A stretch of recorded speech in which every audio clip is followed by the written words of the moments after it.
Hey guys, Rob from the Off-Grid Tiny House.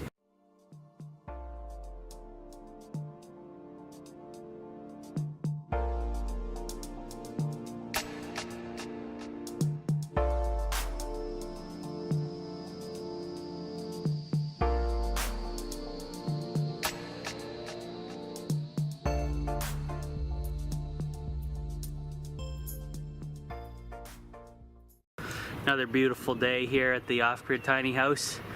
I didn't film any of this whatsoever, guys, but that black pipe up there, you see it runs the entire length of the tiny house. Yesterday was a gorgeous day like today, so I got all the 3-inch ABS put together, screwed in, and you can see from my Sawzall cut that the edge is pretty rough, even though I kind of shaved it down to try to file it. I could have did a better job of that, but it doesn't really matter because I'm not going to be ever up there staring at the thing full time. Maybe the birds are, I don't know. So basically I was able to just let, like I said, I broke the end of that piece there, you can see that, cheapo plastic. And I just let the wires, let it actually just hang down. The wires have it pretty secured, so it's not going anywhere. And it allowed me to put my pipe up. And if I ever have to put the light back up, it's easily done. So bonus. And along we go here. I'll show you how I connected inside the tiny house. And that's where I'm going to be working today. Because if it rains, we're going to have issues. So, right here, we see where all my solar and wind turbine wires enter. And right here is the newly siliconed 90-degree pipe. Now, I had to use a T because obviously there was a small section here. I didn't go all the way to the end because there's really no point. There's kind of like a stopper there anyway. So I got a cap. It's connected to a T. You can probably see it there. Now here's the thing. This, because it's offset, because of the angle, and when it touches the track here on the tiny house, the roof cap, the angle shoots out like this. It's a super weird angle. 22 degrees and 45 degrees would not cut it. So I had some of that big old flex pipe, but that was too stiff. So I found some aluminum liner, like a dryer liner for your dryer lint and exhaust. I found a little piece of that, and it's flexible enough that I was able to make that little curve there. And then I just went over top of the T's, top and bottom, and then taped it with aluminum tape. Yeah, I know it looks gross and ghetto, guys, but who the hell's back here to look at it? Nobody, right? So, inside we go. There's the turbine. Inside we go. We're gonna follow this pipe in and see what damage I did inside the tiny house.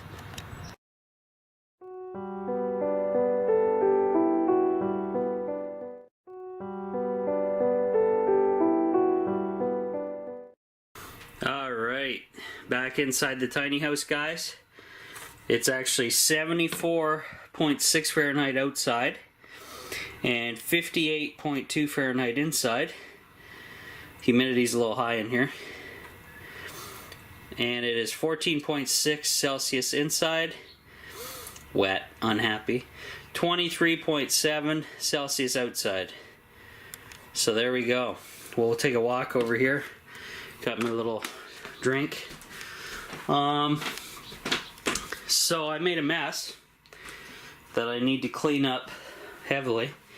Had to cut a 3-inch hole in. Let's see if we got any water. Nothing overnight, which is good. The weather people keep saying that, oh, it's gonna rain tonight, doesn't happen. So I put this on temporarily, this 90 and this piece, and then the bucket's there to catch anything, and I put the towel around that. But today, this stuff's coming down, and I will be putting in the first flush system, and this will sit just like that. When we get rid of the 90, imagine the 90's gone. This is going to be glued onto that little section coming out from the outside, and then it's going to have a stack similar to this one coming down for maintenance and draining. And I'll get into that install in a bit, but that's the game plan for today, as well as cleaning. I'm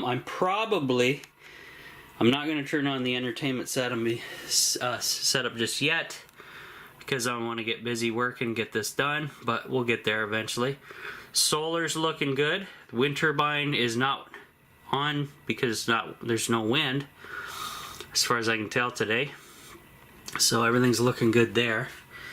Like I say, massive cleanup again. I got rid of a lot of the junk here.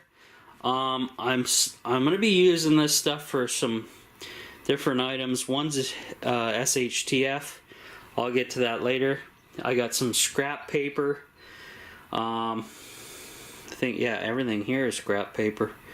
1, 2, 3, 4, and then I got down to the bare bones of my first bag of wood pellets. So that worked out. I didn't use too much of that. It's a good starter though. And then I still got a full bag there for next winter. And then this thing is still stockpiled to the hilt with wood for burning. Obviously not enough. I'm gonna have to go around once I get some time and collecting free pallets for burning.